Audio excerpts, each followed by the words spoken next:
What's happening, guys? Search Harley Davidson on your channel and you'll see that I've ridden some badass and built some badass Harley Davidson Sportsters and FXRs, and this one is a special purpose built bike I built for my son Junior, who's holding the camera right now, and took us about a year to build it. It was designed and conceived in our shop here at Kaplan Cycles and built by a local motorcycle legend of sorts. His name is Lance Merton. Lance has set the land world speed record on a Harley Davidson 1340cc class on a Harley Davidson Buell chassis with a board and stroke Sportster motor, board and stroke to 1340. He went over 200 miles an hour both ways on the standard length chassis and set the world record. Lance is an engineer. Lance is a designer. He's somewhat of an artist. And this is the bike that came out of our joint effort to design and build one of the fastest street legal Harleys on the road today. And it was built for Junior to go to the Orlando Speed World drag races and see what he could do in the quarter mile. So the bike is done. It's got less than 200 miles on the build, and it is absolutely mechanically perfect. Lance, being an engineer, completely dismantled the motor. It's also not only is Lance an engineer, he's a Harley Davidson certified mechanic with probably the nicest snap-on toolbox I've ever seen. It's the biggest 100th anniversary snap-on toolbox, over $100,000 worth of specialty tools to build Harley motors. He spec'd this with the best of the best. He bought the Axtel, top of the line Axtel cylinders with high compression pistons. He custom crafted the headwork on the bike, milled the head, did the spec the cams and the carburetor. He went with an oversized CV carburetor. That's off of a big twin with a special jetting in it. He went with the ram air intake on it. We had 4 exhausts that we tried on this bike. We had drag pipes. We had a thunder header. We had I forget the third pipe, but he settled up on this Bassani stainless steel header. And we hear a lot of Harleys come and go from here. And Carl, the museum curator, came out today and goes, "That's the baddest sounding Harley I've heard come through these parts. It sounds the part, it looks the part. Look at the swing arm, folks. Stretched swing arm, stretched 6 inches with a heavy duty oversized chain and sprocket on it. It's got a mag rear wheel off a Harley Davidson Fat Boy. The suspension on it is drag race spec heavy duty shocks. They were very expensive. I think it's a 3rd set of shocks we tried on it too. They're stiff dampening, but they do have travel. The forks have been shortened 1.5 inches, and they have heavy duty progressive springs in there with extra heavy duty fork oil, so you'll get no wobble on this thing going down the highway 120, 130 miles an hour. You're not going to get wobble. 85 miles an hour all day long. It does have a Screaming Eagle fork brace on the front. It's got a Sportster factory mag front wheel and brakes. The brakes have been completely rebuilt. The forks have been completely rebuilt. The risers are 4-inch pullback risers with drag bars on there. Of course, these mirrors are right off of a Harley Davidson Dyna S, and we went with the Harley Davidson Dyna S factory badges, custom painted the tank, put the custom badges on there, painted the tailpiece. This is a custom tailpiece, drag race tailpiece for a Sportster with a custom Saddleman seat on there. I think the seat was probably a $300 seat. It's got the Screaming Eagle logos on the side, the factory oil tank. The frame's been modified in the back here to accept the stretched saddle for the stretched swing arm.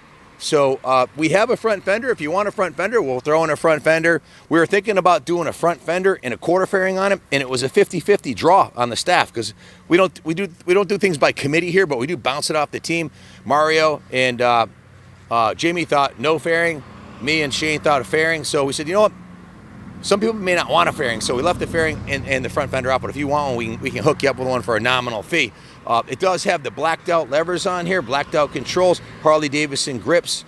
This was over-engineered by an engineer to put my own son, my own flesh and blood on this bike. So I said to Lance, spare no expense. I want the best piston, the best crank, the best camshaft, the best headwork you can possibly do, the best pipe, even the controls, the foot pegs. These are a $200+ pair of billet foot pegs with these machined screws in there, so your feet's not going to fall off at speed. Those rear sets alone, just the rear sets, were $650. Just for the mechanics for the rear set with the pegs is almost $1,000 just in foot controls. The rear brakes are all top shelf with braided stainless line. Everything's brand new. It has a Harley-Davidson oil cooler to keep it running nice and cool. Barnett Scorpion Racing clutch. I believe I'll have to pull the spec sheet out. I'm going by memory here. I know he put a heavy-duty drag racing clutch in there, so this will take trip after trip down the drag strip. It has a brand new battery in it. What else am I leaving anything out, Junior? Or did I cover pretty much everything? It's one badass Sportster. You will not come across another Sportster on the road that'll beat you stoplight to stoplight. Hey, there's a huge cult following on Sportster drag bikes. There's actually a channel I was on the other day that they only drag race Sportsters. They all kind of look like this. They're lowered down. Only a few of them are stretched like this, and they do an 800-foot drag. They have an 800-foot drag strip where they race the Sportsters on, and this thing's ready to go to the races. This is the Dunlop tire we originally mounted on it when we built it. It was kind of, I'm going to call it a throwaway tire. We wanted to do some burnouts and launches on it, make sure the jetting and everything was perfect. So pick the tire of your choice. We'll include the tire of your choice with it. We were thinking of going with a Bridgestone Scorpion on the rear, or maybe a Harley-Davidson Michelin spec tire, but if it's something you want to put on there, we'll help you out with a tire. But this one here, it's totally certain. You can take it the way it is, or for a nominal fee, we'll put any tire you want on there. There's some room left for customization on it if you want to put the fairing front fender on it, or take it the way it is. It has a braided stainless front brake line. The brakes are top of the line Harley items, a dual piston caliper on the front with a floating rotor. We're expecting to be, pushing 130, 140 miles an hour on this bike, so we want killer brakes, killer suspension. Of course, we're going to put a killer set of tires on it for that kind of work. And even the kickstand was modified for the lowered chassis. So what did it cost to build this bike? Well, we bill out our services at $90 an hour. Lance worked on this thing for an entire winter, and then worked on it some at TSI Harley Davidson. He was a full-time mechanic there and part-time for us at that time. And he brought it to TSI Harley Davidson, where he had it there for like a couple months. That's where he went through the 4 different exhausts. That's where he went through a couple different carburetors and multiple jetting settings. Why did he do all that? Because he has a dyno jet there, and he dyno tuned it so that you can rev this thing to the moon and let off the throttle, and it doesn't backfire. It's jetted perfectly. And everything's new on the bike. It's mechanically a brand new motorcycle with all the best of the best. This motor, if you were to build this motor, you'd drop well over 5G just on the motor.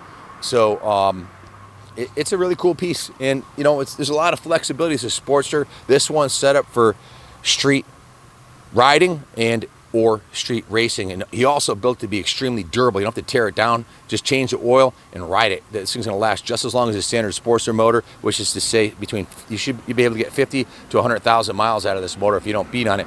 One last thing I'll leave you with: because it has a shortened shock, because it has the shortened forks, this is a perfect bike for a shorter rider. If it works for me, I'm 6'2", probably a little bit bigger than the average Harley Sportster rider, but this will work if you got somebody short who needs a kick-ass street bike that's ready to rumble right out of the box. A couple of cool features are the hidden turn signals that we have on the front forks right here, and that's kind of a nice touch. I like that. And of course, the high-low beam works. The speedometer light works, and if you got you see the hidden turn signals in the rear, Kenny? They're really nice. These are LED hidden turn signals. How about that? How cool is that?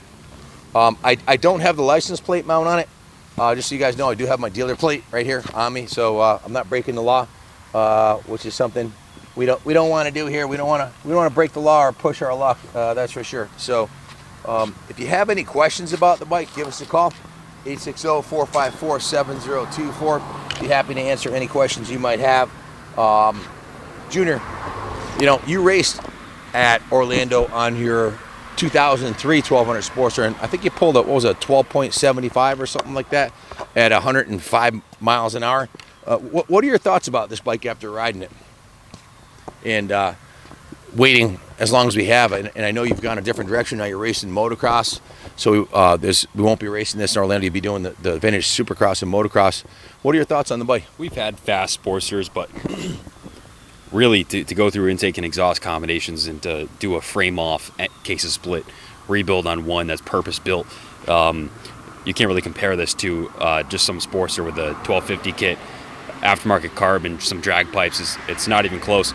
This thing's dialed in. and there's not much else to say. It's got the Dyna-S badge, and I forget who painted this one, but they did a damn good job. And hats off to Senior for picking out the body work, and I mean, stainless exhaust, and I dig the mag on the rear, and the Fat Boy wheel. This thing is pimp, guys. You know, I was thinking while Kenny was talking, if you bought a Sportster to me, a stock 1200 Sportster, and said 2000, 2001, hey, I want to stretch it, I want to put a custom mag on the back, custom drive chain, heavy duty clutch, split the cases, build the motor to be the badass ass street legal Sportster, do the front suspension, stretch the swing arm, put a stretch body on it, paint it. Do you have any idea what put a new starter on it, new clutch, new battery, rebuild the entire motor with all high quality racing components, put a floating front disc on it from a stock Sportster. Oh, and by the way, put an oil cooler and a $650 set of rear sets and a $200 set of pegs on it. Do you have any clue what that would cost you? Well, you're looking at somewhere in the area between 90 and 100 hours labor for all the machine work and engine building, and at $90 an hour, there's 9G right there, close to $7,000 in parts. In paint, you're gonna have a $15,000 bill plus the cost of your Sportster. So this is an excellent value.